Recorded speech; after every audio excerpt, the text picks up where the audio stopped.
It would appear that there's a push on at the moment, or certainly something is gathering momentum when it comes to covering assaults, attacks on people in Ireland that are not white.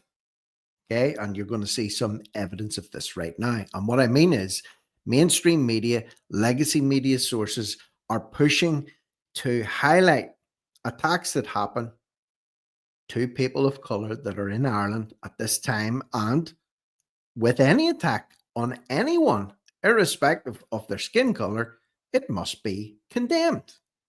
How can you ever condone violence against another person? It can't be done. So, what we're finding at this time is that when it comes to certain groups highlighting attacks on themselves, it gets a big push and a lot of sympathy from the media and from various platforms.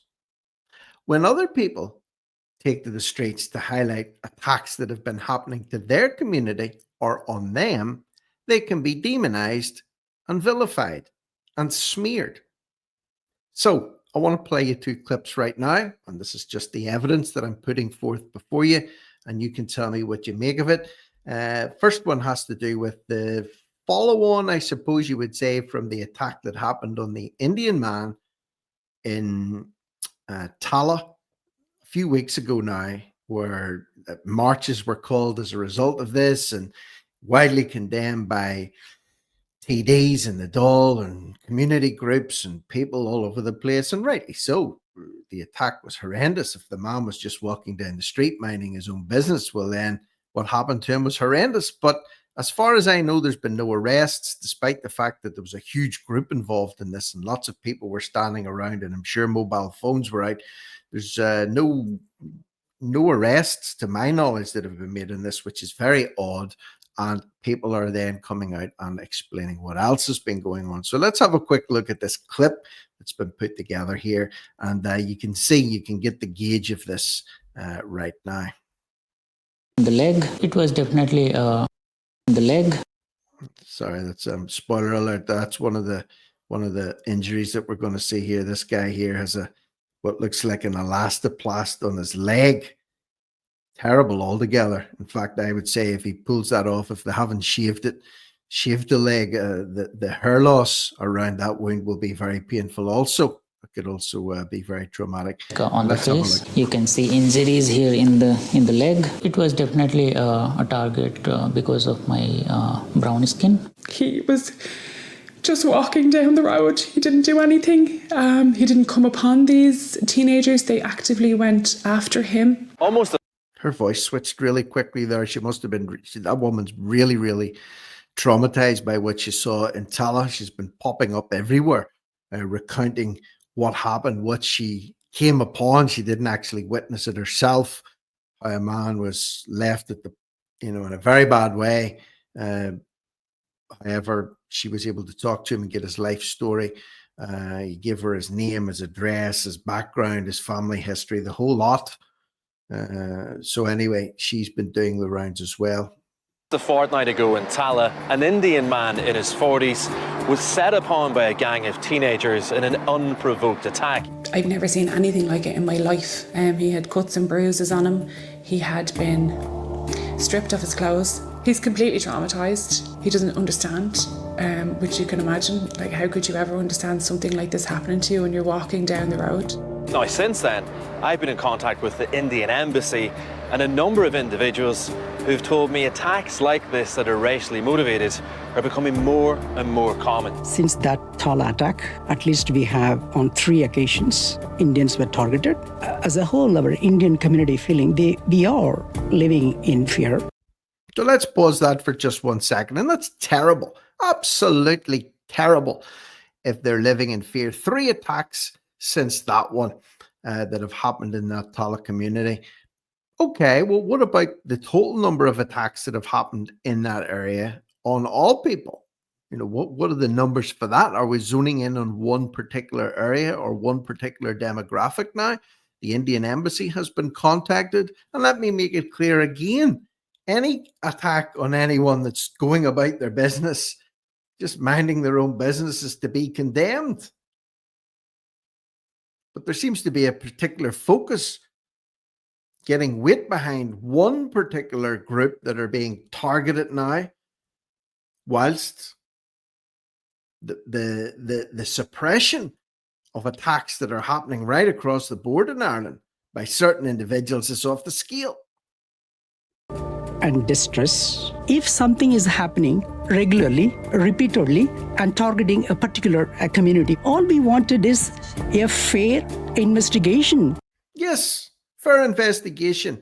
If a community is being targeted repeatedly and regularly by a certain group of people, there should be a fair investigation on it. That's 100% correct. On it. That's all. Last Thursday night here on Amiens Street at the tram stop, a 26-year-old Indian man was set upon by a gang of teenagers. I've spoken to one of his friends and she believes the attack was racially motivated. He was hit and assaulted by a group of 14 to 16 teenagers. 14 to 16, not 10 to 20, 14 to 16. And it always seems to be groups of teenagers are involved here, packs of teenagers, if you will.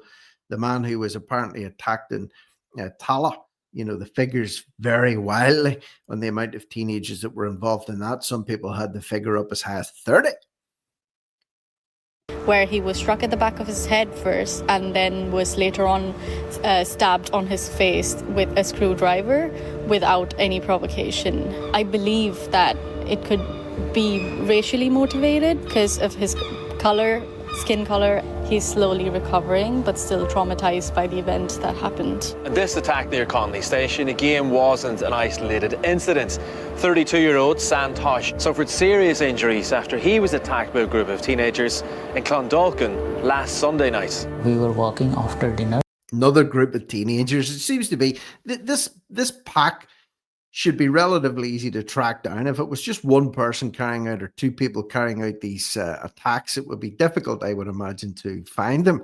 But they always seem to be running around in packs, large packs of teenagers. So surely, with all the CCTV out there and all the mobile phones that people carry and video everything at just about the drop of a hat, it should be pretty easy, I would have thought, or at least not too difficult, to locate at least one of these teenagers. And suddenly these people came from behind and they snatched my glasses. They started hitting me. You get shocked and you're like, you don't even realize what is happening and why it's happening, And there was not much communication, nothing. It's just like they came and started beating me. It was definitely a target because of my brown skin. So with racially motivated attacks like this becoming more and more common, do ethnic minorities now feel safe in Dublin? And what about the people that walk the streets of Dublin, tens of thousands of them protesting that they don't feel safe in their own areas, that the increasing level of attacks are causing them concern, that their children are afraid to go out onto the streets? Why, whenever those communities come out together, are they called intolerant and far right? I'm just asking for a little bit of equality here. Just a little bit. Or is that too much to ask? Every time that I go out, I'm very hyper vigilant. It's something that's still in my mind where, I have to be careful 24/7. I don't.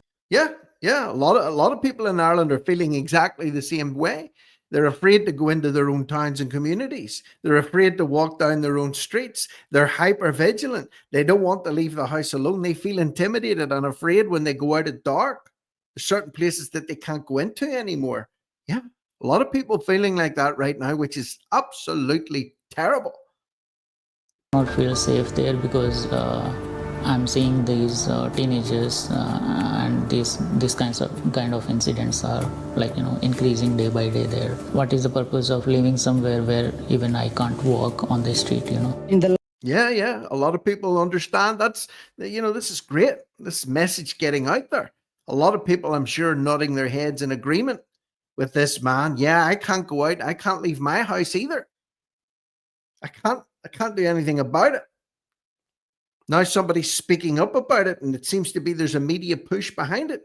Maybe in some other areas of Dublin, for example, when communities start to come together to say they feel that the streets are unsafe, maybe they will be heeded now instead of demonized. Last a while, definitely, suppose if you go for a walk, we always prefer to go with a group, right? For safety. Just for the safety, but it's not a great feeling, I have to say. Yeah, it's not a great feeling. It's absolutely terrible. And there's many, many women in Ireland in particular. Certainly that's resonating with them right now. They don't want to be walking the streets alone. They don't want to be out after dark. They feel intimidated in parks or when they're going into certain areas and there's gangs of people loitering around on the park benches or hanging around on the playgrounds or drinking on the corners or just hanging around loitering. Watching them, maybe following them. Yeah, there's a lot of people feel exactly the same way right now. So, will this be a universal coverage that goes on right now?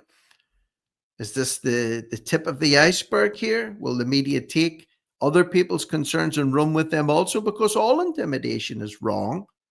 All violence against the person is wrong. So, what do you think? What do you think? Will this be rolled out right across the board, or will it be confined to one certain area maybe, or one group of people?